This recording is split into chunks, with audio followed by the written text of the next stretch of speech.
Today's daf is daf Mem Dalid. We are going to begin Mem Gimel Amud Beis by the Mishnah.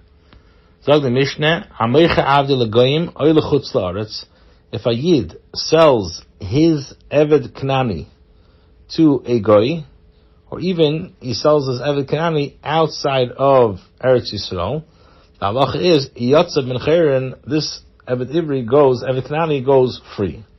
Since this Eved, who is obligated to fulfill some mitzvahs, would be restricted in his ability to fulfill them in his new situation, either because he'd be under the shibud of a goy, or because he's no longer in Eretz Yisrael. So the Chacham gave this guy a knas, that the original owner, that he should become a eved, a ben chayrin. And the reason is because if he succeeds in escaping his new owner, he is a full-fledged ben chayrin. So that's what the Mishnah says. If a Yid sells a Eved to a Goy, Eved Kanani to a Goy, or Chutz La'aretz, since this guy was Mechuyev in some mitzvahs, and now that he's sold him to a Goy, so he doesn't have the ability to fulfill it, or in Chutz La'aretz doesn't have the ability to fulfill these mitzvahs, the Chachamim penalized him that this Eved Kanani goes Yotzav Ben Chayrin. So the Gemara, Tana Abba, we learned in Abraisa. This is actually Tisefta and Avodah Zarah. The Tisefta says, Hamaycha Avdi L'Goyim, a person who sells his slave to a Goy, Yatsa L'Cherus, this Goy, this Eved Kanani goes free. Not only that, the Tzarech get Shichrur Rabbi Rishon, and he requires a get Shichrur from his first master. So the first master sold him to a Goy. Number one, he goes free, and he needs a get Shichrur from the first Rav. Amar Shimon ben Gamliel, Shimon ben Gamliel said, this, when is this true? When the master did not write, we're going to see in a second what Eina means, but a document for him. But if he wrote a document for him, this is the shikhr, and he does not need to have a get shikhr. So the Raisa said that somebody who sells the Eved to a Goy, this Eved Kanani goes free. However, the first guy needs to give him a get shikhr. Rav Shimon Gamliel says that's all if he did not write for him this Eina. But if he did, then he does not need to have a get shikhr from Rabbi Rishon. Ask the Gemara, my Eina, what is a document? Rav Sheshes, the Kasaf Lahachi, Rav Sheshes says, he writes to him like this, like a shetivrach mimenu, when you will escape from the Goy, ainli esik bach, I have no business with you. So even though this is not a get shikhr mefurish, it's enough to be considered a free man. So that's what Shimon Gamliel says, that when does the get shikhr have to be written if this document of the Keshetiv Rechimeni and the Esik Bach is not written. But if it is written, then the Rabbi Rishon does not need to write a new get shikhr. If he borrows from a goy on the basis of a slave, in other words, he's using the Eved as a collateral, so that the creditor can collect the slave in payment of the chayiv, if the leiva defaults. So love min hagoy, he borrows from a goy and he uses his Eved Kanani as a collateral. So kivin shasale goy nimusay, once the goy behaves with the slave according to the halachas of nimusay, we'll see in a second what that means. So the din is yotz the cheres, he goes free. What does it mean nimusay? Rabbi Yehuda Bar Yehuda, Nashki means he places a seal upon him. So once he places, like this, he shows that he owns Valabatishkeit, so he goes free. Now, most of Sheshes asked a Shaila from the Brisa. Now, the Brisa says, Ha'arisin v'charichois v'hachachirois. Ha'arisin bate oveis v'goyish mishkin, so Yisrael, what does that mean? If there was a field owned by a goy, but there was either a Jewish sharecropper or tenant farmers or Jewish family sharecroppers, in other words, an entire family of sharecroppers who work a field, they work the field generation after generation, or in a case of a goy who mortgages his field to a yid, even though the goy acted for the yid based on his, the halacha is Pturim and Amaiser is Patrim and Amaiser. Why? Because the field belongs to a goy. it's not considered as it's transferred to a Yid. Now, what the Gemara wants to get to this question, and if you think that the halacha means a seal, Sada Bas Nashki is a field able to be sealed. It means he acted for him based on the halacha's meaning time. In other words, a deadline was set that if the chayv is not paid by the given date, the slave would automatically be transferred to the possession of the guy. So for the Gemara, kasha zman azman. So now it's a difficulty with regard to the issue of time in the case of the eved, and the issue of time in the case of the field. In the case of this eved, the halacha is that after the set time, he leaves the Malva's authority and is free. While in the case of the field, its produce does not become obligated to take meiser like the produce of a Yid's field after the set time. So when it says like kasha, it's not ikshayla. Ho nematizimna, ho nematizimna. In the case of the slave who is free, is referring to when his time to be transferred has arrived. And this case of the field is referring to where the time to be transferred has not arrived. So now the Gemara asks, but with regard to an eved, the moti zimna tzich lemeimar. But with regard to a slave whose time to be transferred has arrived, does it need not be said that he's free? It's obvious that once he's transferred to the authority of the guy, he is free, just as in the case of a sale. Rather, you have to say that both cases is that the time to be transferred has not yet arrived. Like kasha, it's not a shayla. This is the case of the slave who is free is with regards to the slave himself, as the slave himself is to be transferred to the guy. And the case is with regard to the produce. In other words, the Jewish Malva has the right to produce to the produce of the field, but he does not take possession of the actual field. So therefore, it's part from Meiser. So now the Gemara says, and if you want to say that that he borrowed on condition that the creditors collect from him, but he did not yet collect them. Since the field had not yet collected from the guy by a Yid as payment for the chayv, remains exempt from Meisers, but the mere fact that the Yid agreed to have the slave be collected is enough midrabanan to take effect. Okay, now the Gemara says, Tana Rabbanan, we learned in a Braisa, Gvo b'chayv eishalachusi sikirakin. If a guy collected a slave for payment of his chayv, but the slave was taken by sikarikin, which means one who would use violent and intimidation to force people to give them their property, he's not free. When I said and is it not so that if a guy collected a slave for payment of his chayv, the sage did not institute a knas and the slave is not free? But in Minyan, when I ask with regard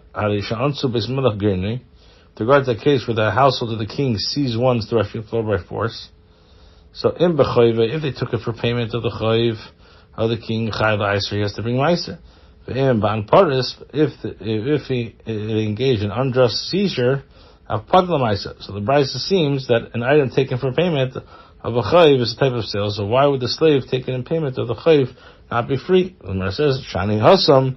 There is different to kamish darshi, because he profits by repaying a portion of his chayv within the meiser.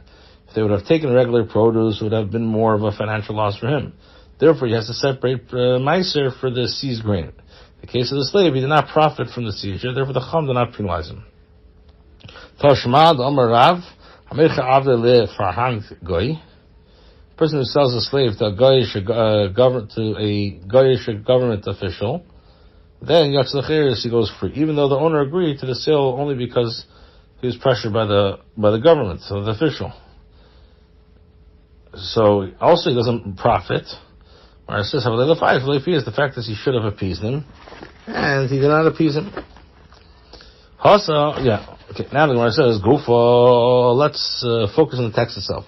Amar Rav says, Farhan Goy. A person sells a slave to a Goyish government official. The slave goes free. What should he have done? He should have appeased the official in some other way, and he did not appease him. If he sold a Goy, to a Goy for 30 days, so what's the halacha? Is this considered to be a sale and he is free as a result, or not a sale?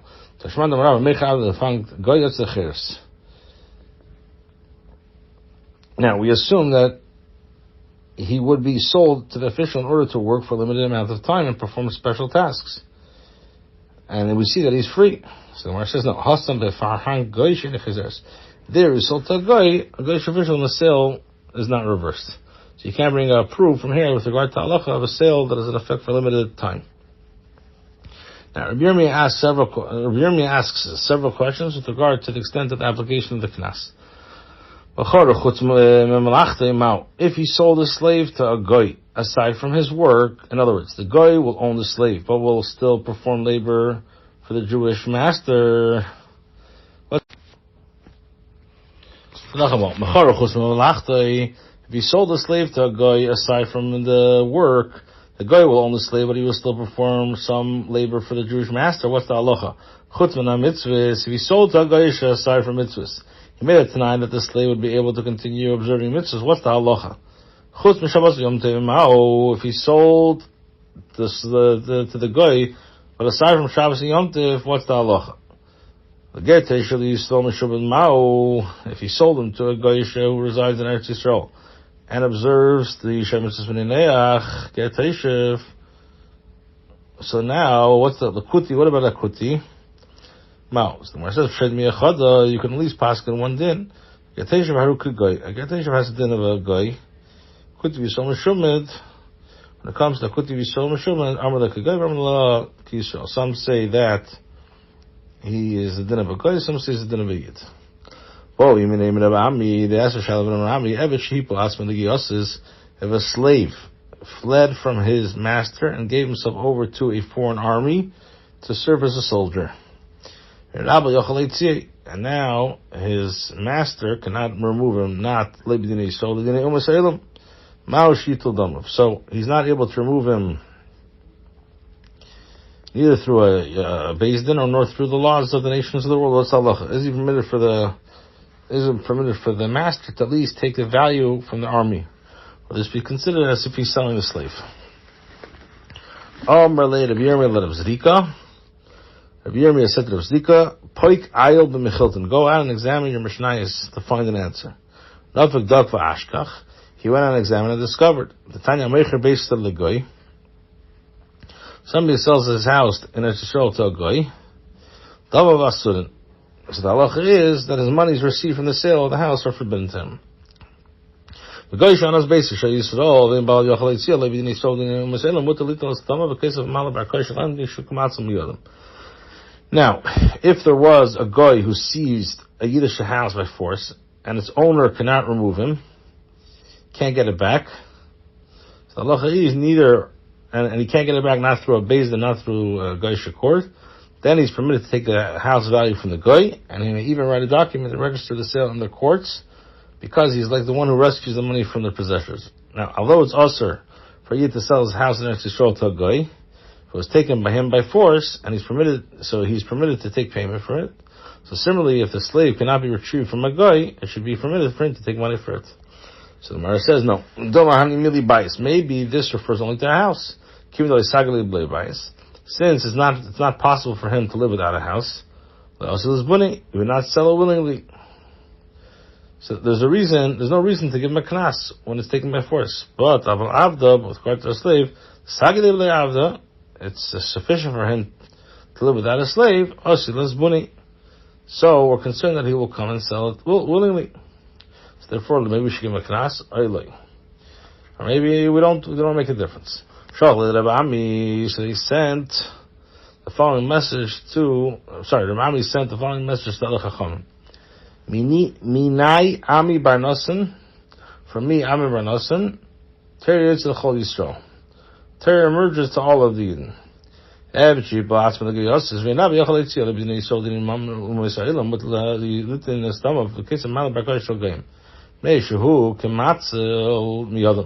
the same thing. So now, again, Ramami sent this message. Rabbi Levi said, the guy, person who sells a slave to a guy, even though he can no longer enslave him, he's giving a knas and is forced to redeem the slave from the guy for up to 100 times the value of the slave. So the Gemara asks, Dafka or Lav Dafka? Is this amount specifically or not specifically? Is the number an exaggeration or not? Tashman Rish Lakish Ameicher Behem Agasa L'Goy. The person who sells a Behem Agasa, a large domesticated animal to a Goy, he's given a knas and is forced to purchase the animals back from the Goyim for up to 10 times the amount. So it can be seen here that one who violates the Chachamim by engaging in an Isser sale must pay up to 10 times the item's value to purchase it back. Same would apply l'chayra to the case of the slave. The Gemara says, maybe an Eved is different. Every day, the owner releases him from the fulfillment of the mitzvahs by selling him to a guy. So there may be even a greater penalty as a result. So the Gemara says,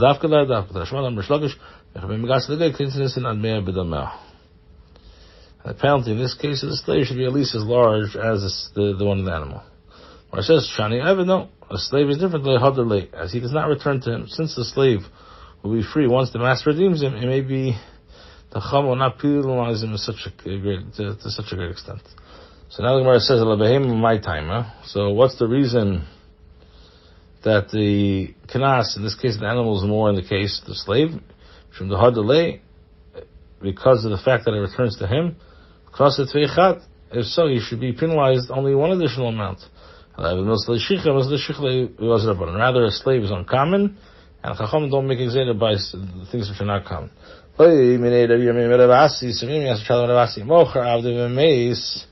a person sold a slave to a goy, and he died, is his son given a knas after him? Is the son also required to redeem the slave, or does the penalty apply only to the seller? If you want to say in accordance with the opinion that holds that if one slit the ear of a firstborn animal, and by doing so intentionally blemishes it so that it may be eaten, and then the person died, so the children are penalized after him. We shouldn't be sure there. I see. There it's Isser Deraisi, not the Rabbanon. Here's the Rabbanon. And if you're going to say that a person planned to perform malacha on Cholamed, and then he died, so over there we don't penalize them because they did not perform a Isser act. So what's the halacha? The Chum penalized only him and he's no longer alive. Oh, he didn't they penalized his money. But his money is still here. So Rashi said to him, you already learned this in the Mishnah. Sadish niskapta, b'shvis, a field whose thorns were removed during Shvis year. Tizar lamat shvis could be sown after Shvis year. Since removing thorns is not a full-fledged halacha, that makes it also the field. Now, the Taibu and the Daira, if it had been improved with fertilizer and has been populated by the owner, then like Shvis, it may not be sown after Shvis. Because the Chacham made Xera from prohibiting from Isser Melacha. We have a tradition, a tip of a mace, if a person improved this field in a forbidden manner, and then died, B'nai Zera, his son may sow it. We see clearly over here that they made a knas for him, not for his son. We have a tradition, if a person made metame tahiris of his friend and died, we don't make a knas for his children to pay for it. First of all, hezek sheni nikra is not a hezek. They consider only for him. They consider Then the Mishnah said, if he sells a slave to a guy, if he sells it to a yid outside of Yisrael, the slave is free. So if a person sells his eved l'chutz la'aretz and he goes free and he needs to get shikr from Nabrishin. Sometimes he goes, sometimes he doesn't go out.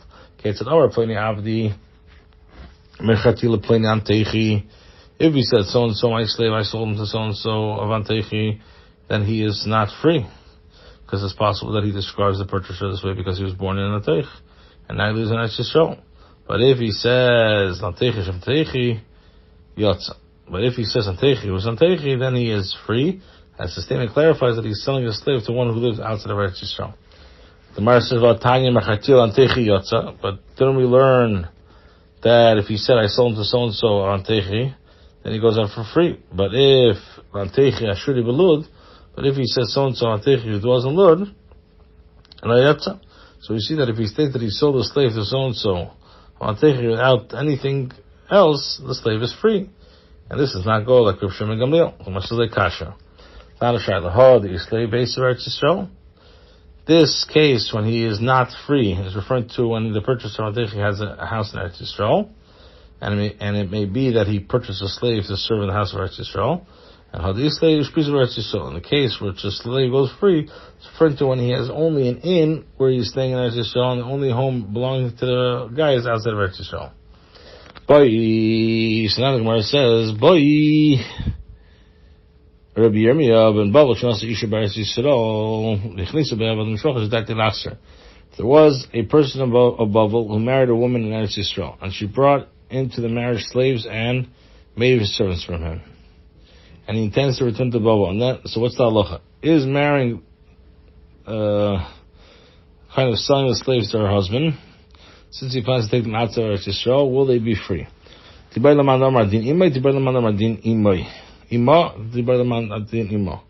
This question could be say when you see the laws with her, that in the event of a divorce, the slaves remain in her possession, and her husband cannot pay her for them in order to maintain possession of them. And this shadow is according to the one who said the law is with him, and he may pay her and retain possession of the slaves.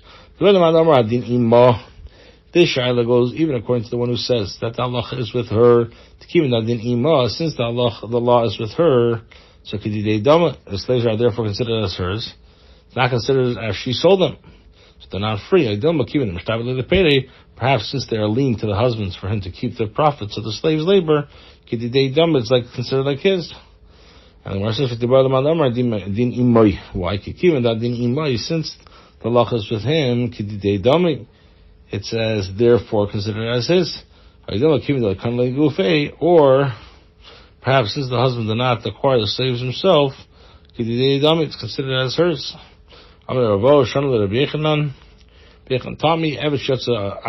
Surya, if a slave will willingly follow his master to Syria, which we know is outside of Eretz Yisrael, and his master sold him there, goes to the Cheres, then the slave is free.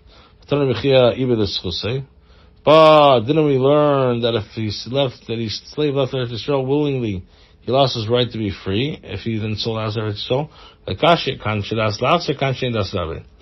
Here, where he's free, is referring to that case where his master's intention upon traveling to Syria was to return, and the slave followed him.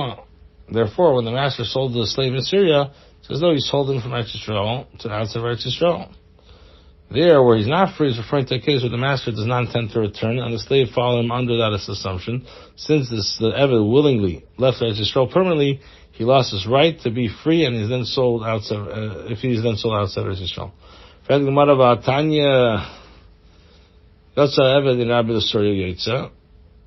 the slave follows his master Syria. The Gemara asks, no, let me start again. The Gemara says that Tanya was taught in a brisa. The slave follows the master to Syria. The Gemara says, must he follow him? But didn't we learn that in the Mishnah that all must he follow him? We didn't learn in the Mishnah that says that all can go to Eretz Yisrael. A woman or a slave can say that he or she wishes to send, and they may do so against the wishes of their husband and masters. But all may not remove. One cannot force a slave to leave Eretz Yisrael with him. Rather, we're talking about if a slave willingly followed his master to Syria, and his master sold him there. If his intention is to go back, to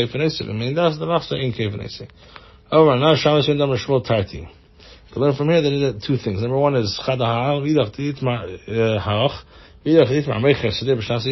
a person sells his field in Yevel itself, So Rav says that it's sold in principle. However, if he leaves the possession of the purchaser immediately and the purchaser is not refunded at all, Shmuel says it's not sold at all. So Ranan continues his statement with regard to the two halachas he was taught by the Shmuel. In one of the two sales, the money received from the sales returned. And in one of the two sales, the money received from the sales not returned. I don't know which one of them is. Let us see what can be determined. So you see the second guy does kind it. And the sale is not returned. If so, when Shmuel says there that the field is not sold, he meant that the sale does not take effect and all the money returns to the purchaser. But Rabbanan, when it says in Rabbanan, who could not determine in which case the money of the sale is returned, Brisa Shmuel, he did not hear of this Brisa. Now, he says, V'i mid Shmuel, and if Rabbanan would attempt to resolve his shadow from the statement of Shmuel, who said that the sale does not take effect at all, it should mean that the money used for the sale is returned. It's possible to say, from where can you assume that it's not sold and the money goes back? Perhaps it's not sold and the money is considered to be a gift. And this is similar to one who is Mekadesh, a sister. So if a person is Mekadesh's sister, Rav says the money he gave is returned because the Kedusha is not Chal. Shmuel says the money is a gift. That he wished to give a gift to his sister and he did not do so in this manner. Therefore, Shmuel remained uncertain as to when Shmuel acquired the money to return. Why do you see it fit to say that we apply the penalty to the purchaser, that he's required to free the slave? And let us give a penalty to the seller. He should be required to return the money. Amarlei.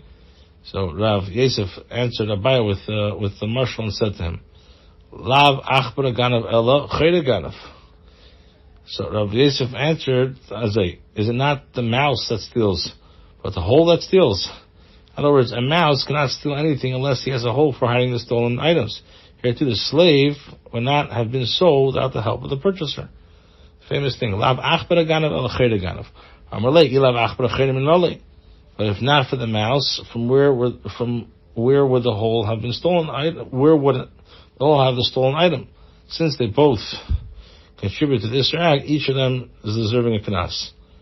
So Yosef says, it stands to reason that anywhere that the forbidden item, the slave is, in this case, the purchaser, there should be penalized.